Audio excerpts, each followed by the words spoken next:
space.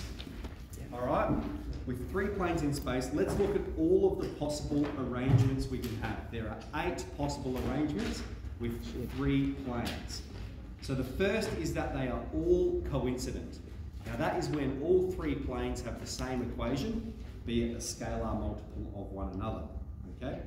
We could have 2 planes coincident, so 2 of them are the same, and another one intersects. Okay, so that would basically be 2 planes intersecting, isn't it?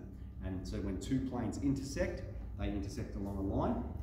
We could have 2 planes coincident, so they're the same plane, and then 1 plane parallel, sitting above it or below it.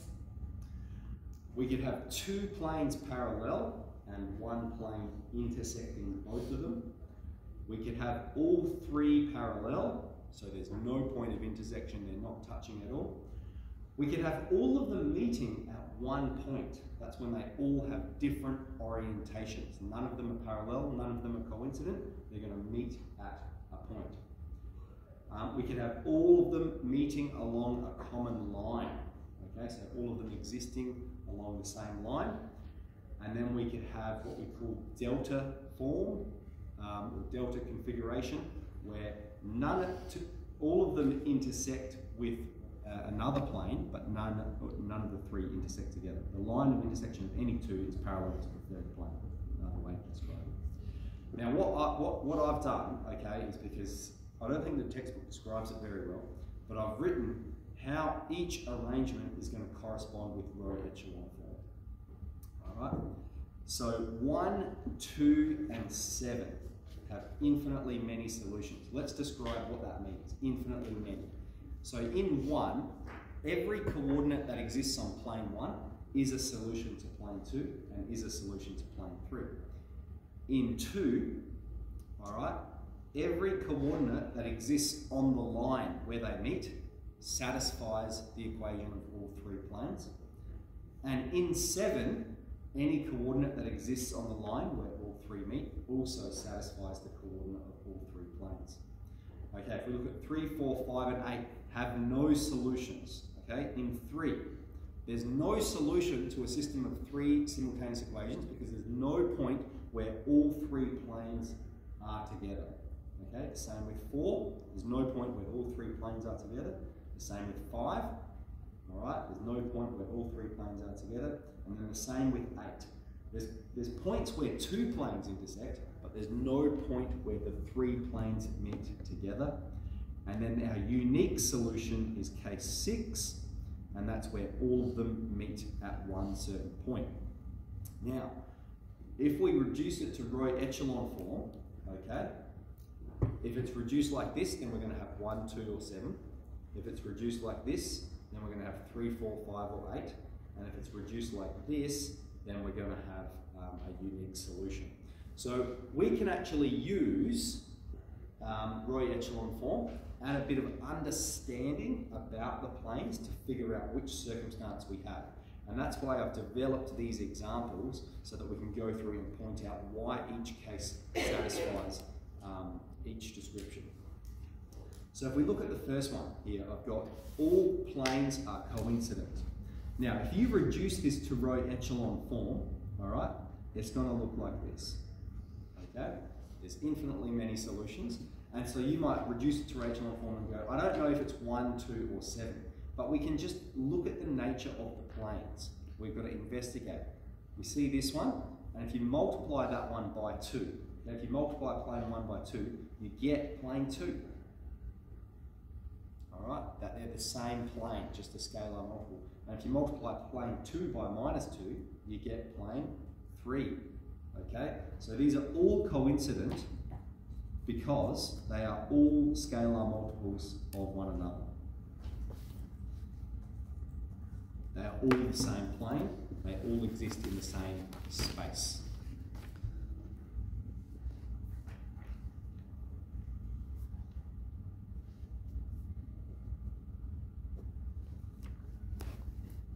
Okay, if we look at this one here, we've got, the claim here is that there's 2 coincident and 1 intersecting.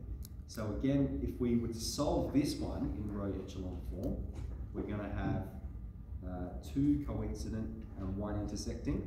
We're going to have this case here, that's what it means. Two of them existing in the same space, one intersecting them. And the row echelon form is going to be this one here, the top one again.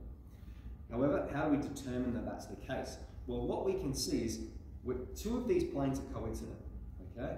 Plane 2 and plane 3. Look, they're scalar multiples of one another. So plane 2 and plane 3 are coincident. All right, and then if we look at the first plane, okay? Is the first plane a scalar multiple? All right, the answer is no, it's not. It has a different coefficient for y, and like the z coefficient is negative instead of positive. And then this number's even different as well. So it's not parallel, okay? Well, it's not coincident because they're not the same plane, Nick. And it's not parallel because they don't have the same direction. So if it's not parallel and it's not coincident, that means it's going to intersect. So plane 1 intersects both.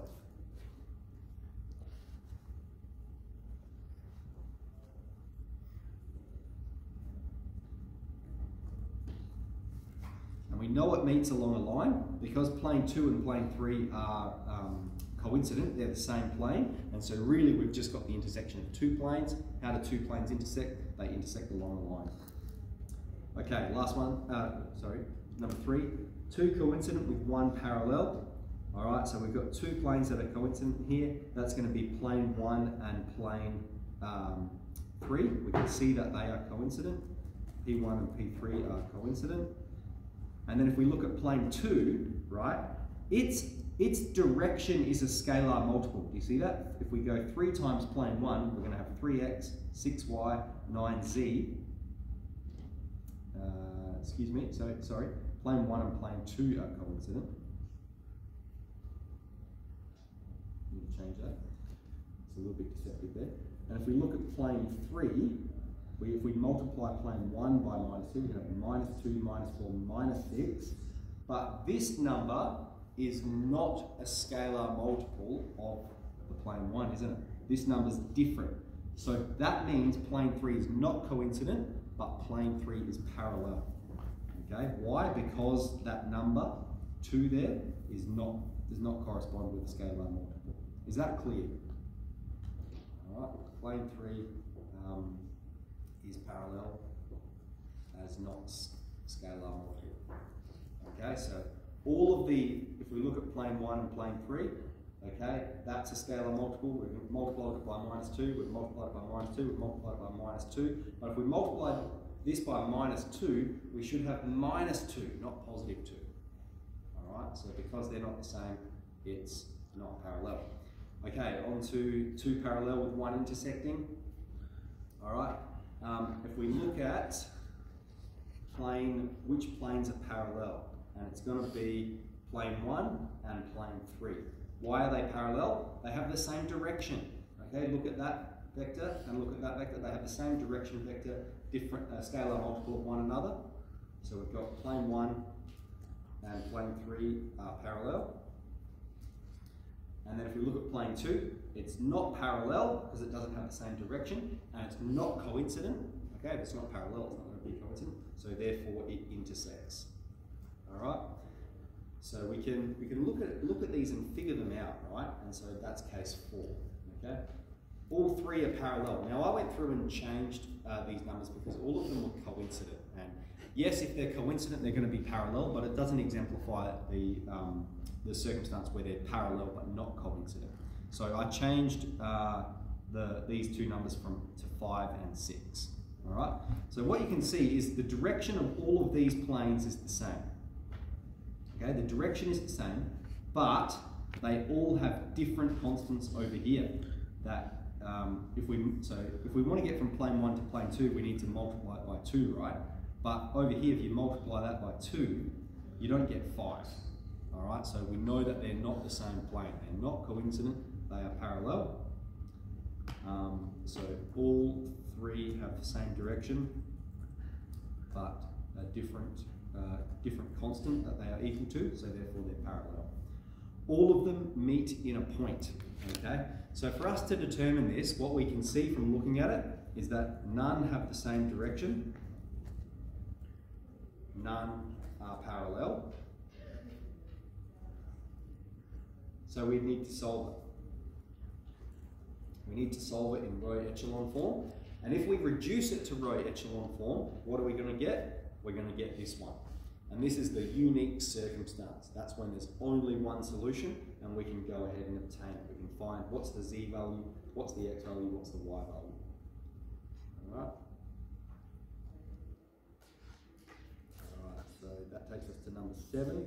All meet in a common line. Again, what we can see from looking at them, none of them are parallel, none of them are coincident. So we need to assess the situation and solve it. If we go ahead and solve it, we're going to get this circumstance. This circumstance, 1, 2, and 7. This one. Right, we're going to have zeros all the way at the bottom. And then we can solve this, right? We're going to have those two numbers there. We can let z equal t. We can solve for y, and then we can go ahead and solve for x. And we're going to have the equation of the line where the 3 planes meet. Okay? So in case 6 and 7, we need to reduce it to row echelon form to determine the difference between them. But here, in 7, none of them are parallel or coincident, so we know it's not cases 1 or 2. All right? And then the last one, in delta configuration, what we have none are parallel or coincident.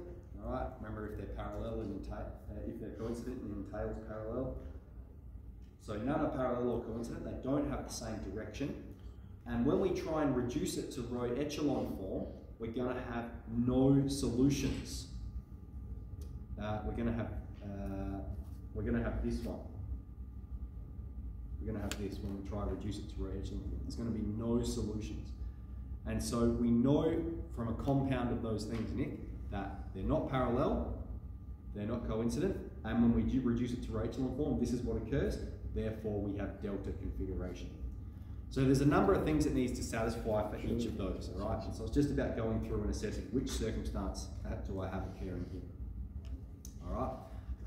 So let's do a couple of examples. We've got, consider the planes, okay? Show that the system can be reduced to, and then we've got this augmented matrix, row echelon form. So let's go 1, 1, minus 2, 3. We've got 1, 0, 1, 0. We've got 2, 1, minus 1, k. Now, I'm looking right, where we are, we've got a 0 where the y is, and where they've got a minus 1 where the y, where the y is. So we're going to need to change that a bit. All right. So if I want to get it the same as they have it, we're going to need to get rid of this number. Okay, and we're going to need to try and process this one a bit as well. So firstly, let's get rid of this 2. All right, and we're just going to do I think 2 row 1. Take row 3. All right, 2 lots of that. Take away that. So we process. Top row stays the same. We have 2 take 2. We're going to have 2 take 1. We're going to have minus 4 take minus 1. And we're going to have 6 take k.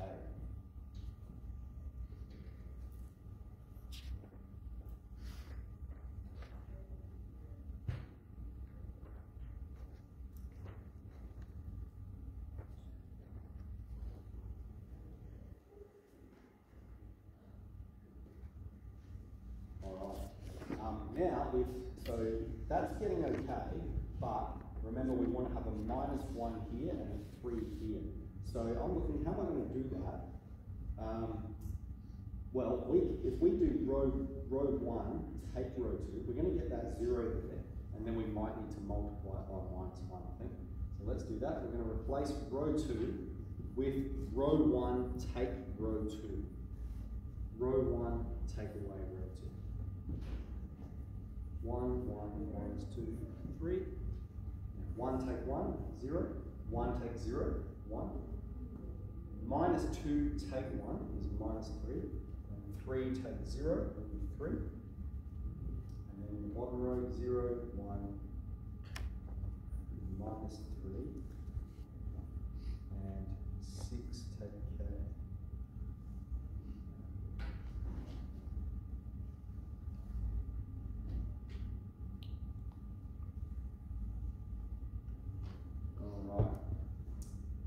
Let's replace row 3. All right, let's perform row 2, take away row 3. We're going to get 1, take 1. We're going to get minus 3, take minus 3. We'll do, what do we say? Row 2, take row 3.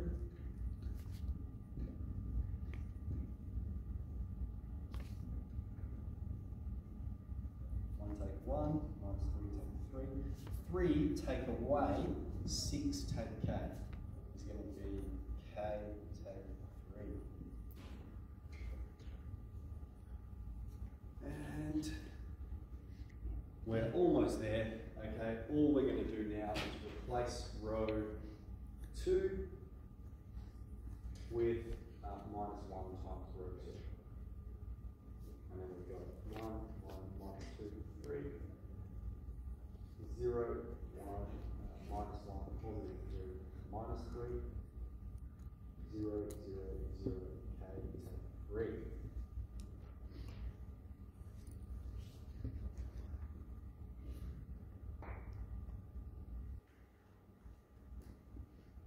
Okay, so reduced it to row echelon form the way they wanted us to represent it.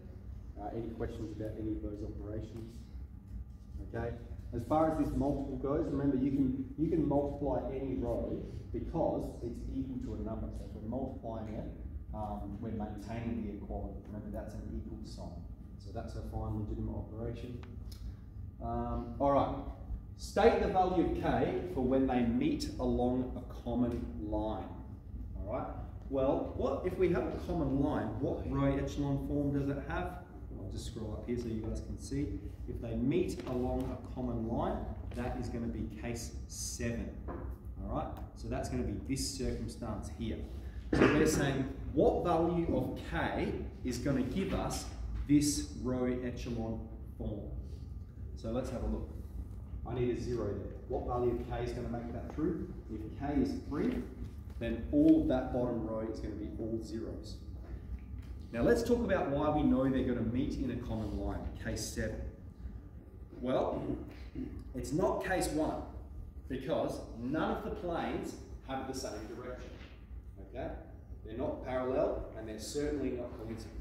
So that means it's not case 1 and it's not case 2 either. Alright, because we don't have any that are parallel or coincident or parallel, which means the leftover circumstance is case 7. Alright, so that's k is 3. Let's scroll down. What's it say next? Determine the equation of the line in this circumstance. So if k is 3, alright, let's look at what's the matrix that we're going to have if k is 3. We're going to have zeros all the way through there, and so then I'm solving this set here.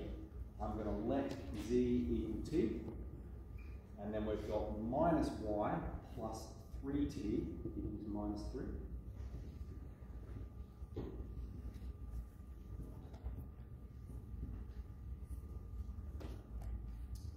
So we can solve for y. Alright, now let's plug x in. We're going to have x equals 3, take y plus 2t, 2z.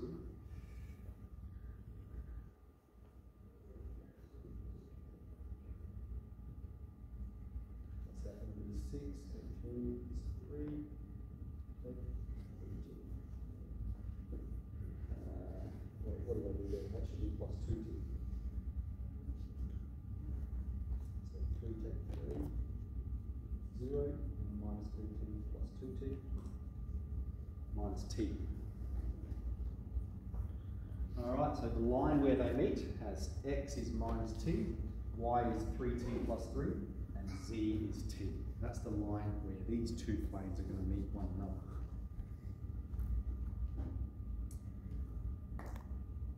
Okay, for k equals 6, the three planes and their parallel lines of intersections can be represented by the following diagram. So they're saying if k is 6, now what did we have here? We had k take 3, didn't we? And so then if k is 6, the number that we're going to have here now is going to be 3. So then we'd say, well, which row echelon form do we have? Let's verify that that's the case. We've got this one here. So it's 3, 4, 5, or 8. And let's assess those circumstances. Why do we know it's not 3? We know it's not 3, 4, and 5 because none of them are coincident or parallel. Okay, so what's the leftover circumstance? It has to be 8. It has to be delta configuration. All right, so yep, that's correct. Determine the equation for k equals 6. Determine the equation of the line of the intersections of planes 1 and 2. All right, now in the description, this is plane 1, this is plane 2, and this is plane 3. Now they're saying, when does plane 1 and plane 2 intersect?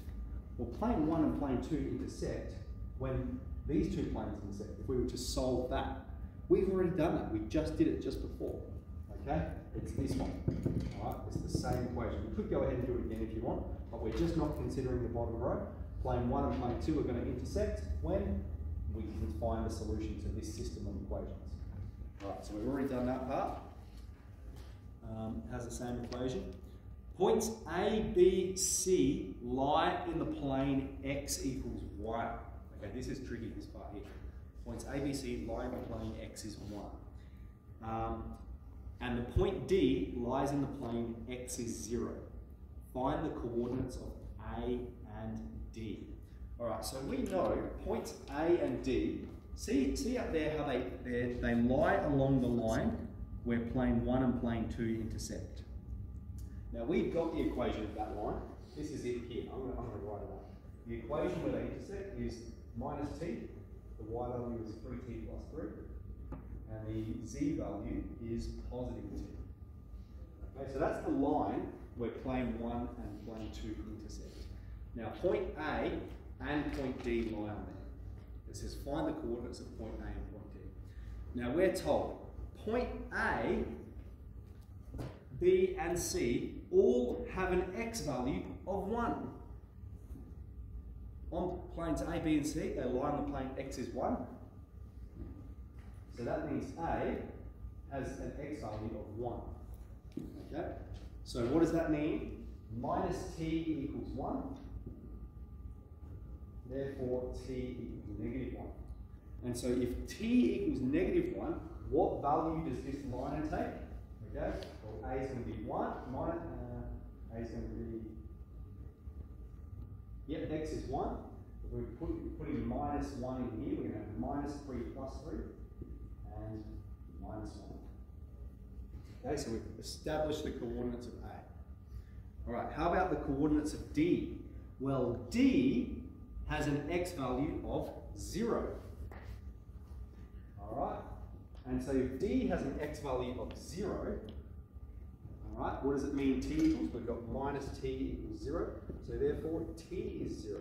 If t is 0, then we're going to have 3, and we're going to have 0.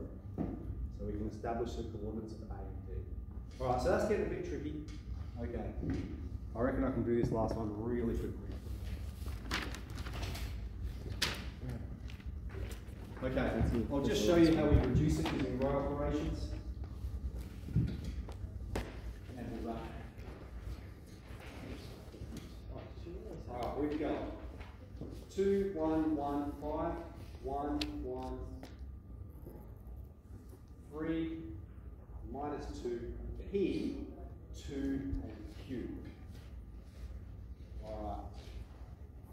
2, 1, 1, 5, 1, minus 1, 1, 3, minus 2, P, 2, Q.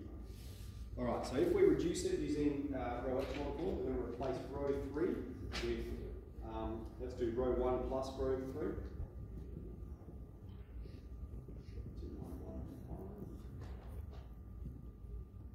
So when we add those together, we've got 0, we've got 1 plus P, we've got 3, and 5 plus Q. Okay, we're going to need to, now, this is the trick when we have 3 systems. is we need a 0 here. Okay, we need a 0 there, so that then when we combine those two, we're not creating another integer. So we need another 0. So we're going to replace row 2 with row 1, take 2, row 2. Do that one. So we have 2, take 2. 1, take minus 2. We have 1, take 2. 5, take 6.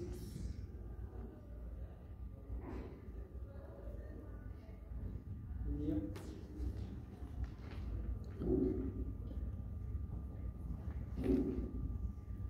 Okay, and then we have one more.